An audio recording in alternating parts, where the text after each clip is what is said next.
Oh, I didn't see you there. Hi, I'm Ryan Szymanski, curator for Battleship New Jersey Museum and Memorial, and today I'm reading one of Naval Institute Press's Naval History Special Editions, this one on USS Intrepid. One of the cool things I was reminded of as I flipped through this book is that Essex-class carriers like Intrepid had both open and enclosed gun mounts. And that sort of mixed battery is kind of weird. So we're going to talk a little bit about the difference between them, what are some benefits, and I'll tell you a little bit more about this book later on. Open gun mounts come first. If you go all the way back to early artillery on ships, heck, if you go all the way back to catapults and onagers on triremes, these are all examples of open mounts. Sort of. They are free moving, they're not mounted to the deck, but as you evolve into the new Navy with steel ships like USS Olympia, you see open mounted guns mounted on the deck. They are bolted to the deck, but they've got no sort of enclosure on them. Some of them are mounted in the hull, like older broadside artillery. Some of them are completely exposed up on deck.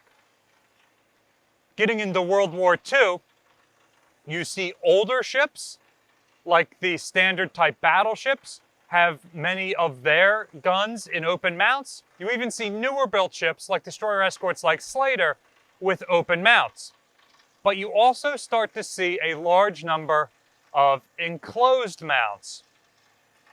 Oftentimes, a ship will have one or the other, but it's very rare to see a mix. And the Essex-class carriers are some of the few ships that have a mix. If you're looking at one of them in their World War II configuration, you'll see that they have enclosed twin-mount 5-inch guns around the island. They've got 2 twin mounts forward of the island, 2 twin mounts aft. But then on the port side of the ship, in the catwalks where they've got all the 20 and 40 millimeter guns, they've also got 2 positions, each with 2 single open mount 5-inch guns. This is a callback to earlier Yorktown and Wasp class carriers, and even Ranger and Saratoga, where they had 5-inch guns on the catwalks on all 4 corners of the ship. This gave them anti-aircraft defense and anti-ship defense in all directions. Obviously, a gun mount mounted around the island will give you a greater arc of fire. However, it's taking up valuable deck space, which is important for parking more aircraft, which is very important for American carriers, where we have both a deck park and a hangar park, because we're trying to get the largest offensive firepower out of our air group as possible, which means the most aircraft. I cannot more highly recommend Naval Institute Press's special editions. I like these books so much that I just signed a contract with Naval Institute Press to write New Jersey Special Edition. It will be probably another 6 months or so after you're watching this video. We're posting this in August 2022. It will be spring 2023 before I turn in a completed draft. And then it'll probably be a couple months after that before I've gone back and forth with the editor to get a fully finalized draft, and then maybe a couple more months before it's published. But keep an eye out. There will definitely be more announcements about my Naval History Special Edition.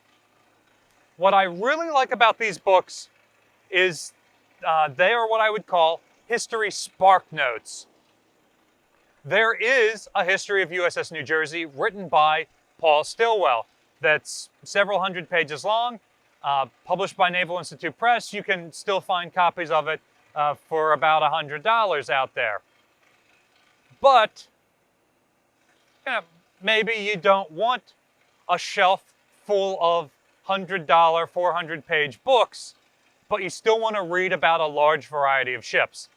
Naval Institute Press's special editions are significantly shorter. They're about 80 pages long. They've got photographs in them, both color and black and white. And they don't take up much room on the shelf. So if you're somebody like me who already has hundreds of books on the shelf, whose significant other has forbade them from bringing more books into the house, well, it's a heck of a lot easier to sneak something this size in than a full-size copy. Even though the flight deck mounted 5-inch gun mounts can fire cross-deck, they really shouldn't if your own aircraft are on the deck, or you will subject them to blast damage. So even though we start to put guns up there, we still leave guns in the catwalks on the port side, the side opposite the island.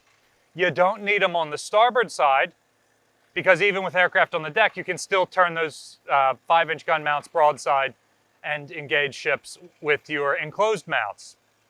Enclosed mounts start to come around pretty heavily in the interwar period and in World War II. And an enclosed mount is very different from a turret. A turret, like turret number 3 back here on USS New Jersey, is an armored gun house that is protected against enemy shells. An enclosed mount is not actually armored. It may give you some protection against small arms, shrapnel, and bomb fragmentations, but it's not actually armored. Really, it's giving your gun more protection against the elements than it is against enemy fire. And so, because that's a lot of extra weight in steel to enclose the mount, oftentimes, especially on older and earlier ships, or ships with smaller displacements, you don't see enclosed mounts. You might see turrets like the 8-inch guns on Olympia that are armored, but you don't start to see enclosed mounts until the ships have grown a little bit more and are less designed for coastal fighting. Like, even though Olympia can go open ocean, she fights her major battle in an enclosed harbor. Like, those ships are still very much coastal warships that can go from port to port across the open ocean. But during the interwar period and World War II in particular, you start to see ships operating in the northern Atlantic, fighting the first battle of the Atlantic against German World War I U-boats, and their guns are getting very wet and damaged. Ships like the Battleship Texas, escorting convoys open ocean, is shipping a lot of water through her broadside gun ports. And that is both putting a tremendous amount of water inside the part of the ship where the people are, which is generally considered by naval architects to be a bad thing. And it is damaging those open-mounted guns, which requires a tremendous amount of more man-hours of preventative maintenance to keep them functioning. And so, by World War II especially, you see a switch over to primarily enclosed mount guns. When the older standard type battleships get their 5-inch 25s replaced, they are with enclosed mount guns. When new built ships are constructed that have enough displacement to have enclosed guns, Slater's an extremely small ship by World War II standards, but World War II era destroyers have enclosed mount guns by and large, with the exception of the older World War I flush deck 4-stack destroyers and some of the interwar 1,500-ton gold platers, which are limited by treaties on their maximum displacement.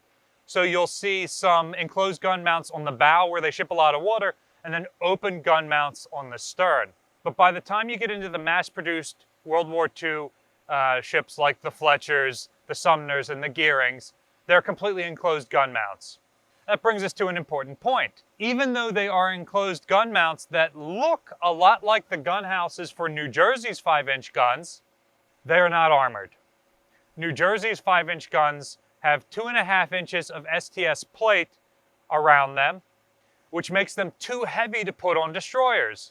So the battleships, expected to take heavier caliber fire and survive and continue to fight, have armor plating on their ships. They've got the reservoir buoyancy for it. The destroyers do not. Lighter gun mounts that are just placed all over the ship that aren't part of the original design, like this 40mm quad mount I'm on New Jersey are not in enclosed mounts. They're completely open to the elements. And so again, it's interesting that you see a ship like Intrepid built with an enclosed 5-inch gun mount on the flight deck, and then with open mounts on the galleries where there just isn't enough room or weight. So you put all that weight on one side of the ship hanging out over the edge, it would cause the ship to lean over. So there just isn't enough room for those sorts of enclosed gun mounts. And so once again, I cannot more highly recommend Naval Institute Press's special edition series. I will be writing one on New Jersey by this time next year, hopefully fall 2022. You will have heard a number of other announcements from me saying that this book is going to be published and that you can buy it in our gift shop or directly from Naval Institute Press. So keep an ear out from that on future videos. In the meantime, check out the special edition series. They've worked very closely with other museum ships like New Jersey, including USS Intrepid here. I've also got the one on USS Massachusetts, and on other famous ships such as the German heavy cruiser Prinz Eugen, which I did not know was, for a short period of time, USS Prinz Eugen. You'll get to find that out in the book. She's actually taken into the US Navy for a brief period of time. Ships like Bismarck and Tirpitz, and other ships that did not survive as museum ships, but that you might have an interest in. So be sure to keep an eye out for those. There's a link in the description below to Naval Institute Press's catalog, where you can go and buy books like these and some other longer books if your significant other lets you bring full-size books into the house. Battleship New Jersey receives operating support from the New Jersey Department of State, and also from a number of other businesses and private individuals like yourselves and like the Naval Institute Press. We really appreciate their support and yours. There's a link in the description below for ways you can donate to support the museum, and of course, ways you can support Naval Institute Press, who also supports our museum. You can also support us by liking, sharing, and subscribing so more people find out about the channel and the museum. Thanks for watching.